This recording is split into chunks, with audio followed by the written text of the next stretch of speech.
By some concoction of sugar, nicotine, prescription painkillers, rancor, and cocaine, my father, Gregory Pardlo Sr., began killing himself after my parents separated in 2007. He measured his health and lifestyle against his will to live and determined he had 10 years left in the tank. Though he did fuck up and live past 65, as he was afraid he might, he was only a year over budget. He lived his last years like a child with a handful of tokens at an arcade near closing time.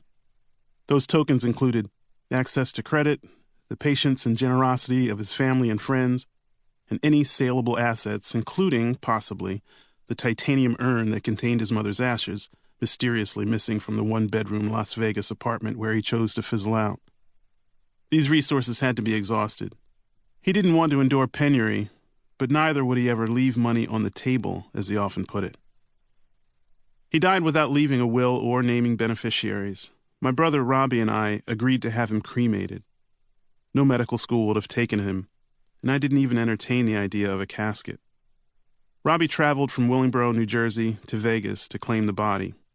My father had retired as a union representative for the American Train Dispatchers Association, ATDA, but without a will, my mother had to negotiate unfamiliar bureaucracies even to claim the $2,000 grievance pay the ATDA provided to cover his funeral. My father left an assortment of defaulted mortgages, overdrawn bank accounts, and maxed-out credit cards, the remaining balance on a luxury sports car he had all but totaled, and a 5-figure debt to the taxman. He died May 12, 2016, as I was working on the final drafts of this book. Writing the book gave me an excuse to talk to him. Each time I interviewed him by phone from my house in Brooklyn, I was prepared for that to have been the last time we spoke. Yet even with all my psychic and emotional preparation for his death, it was a poignant exercise to have to comb through these pages and change verb forms from present tense to past. Robbie initially believed, sincerely I suspect, that our father died of a broken heart. Robbie's story of our dad's death and life is very different from mine. I'm 10 years older. I have a bigger file on our parents. Our mother and father were kids when they had me in 1968. They were 21 and 19, respectively. In the heyday before 1981, before my father lost his job as an air traffic controller in the infamous strike that ended with Ronald Reagan firing 13,000 federal employees, my parents' spirits were high. They wanted a second child, so much so that after miscarrying one who'd already entered the family imagination as Heather, they succeeded in having Robbie. Robbie was born in 1979. We were a boomtown under a single roof. The father I imprinted on was infinitely capable and resourceful, and, as far as my child's eye view could tell, had the world on a leash. Robbie knew a less idealistic, chastened version of our father.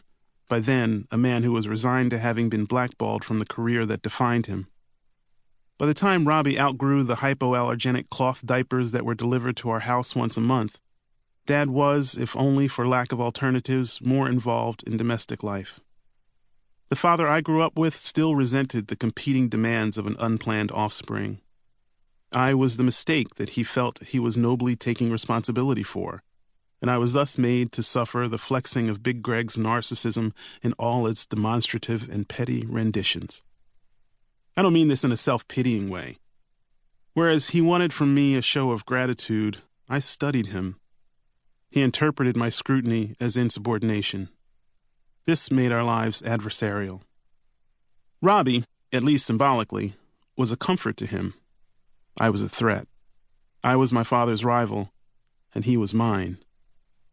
This may sound wildly self-important, but this is the prerogative, my father would agree, of the one who has outlived the other. There's a picture of me in my mother's arms on my first birthday. Voodoo child, star child, love child. My first birthday was a Monday, lunes, day of the moon. It was the day my mother turned 22. Every year, the same tired joke. Happy birthday, I'd grin, empty-handed and pitiful.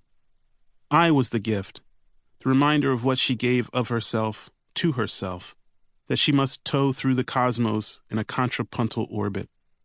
I've always belonged to her, through the infinite umbilicus of fate, a Taoist return to my origins, revealed in this annual eclipse, November 24th, the shared anniversary of our births.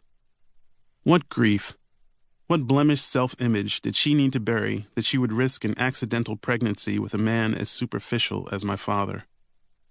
Yet, my guilt over being the unexpected orange detour arrow of her life elevated me in importance over my father's fleeting diversions. Good and bad, I was beyond evaluation, the fulcrum of every story she might devise to tell of her life.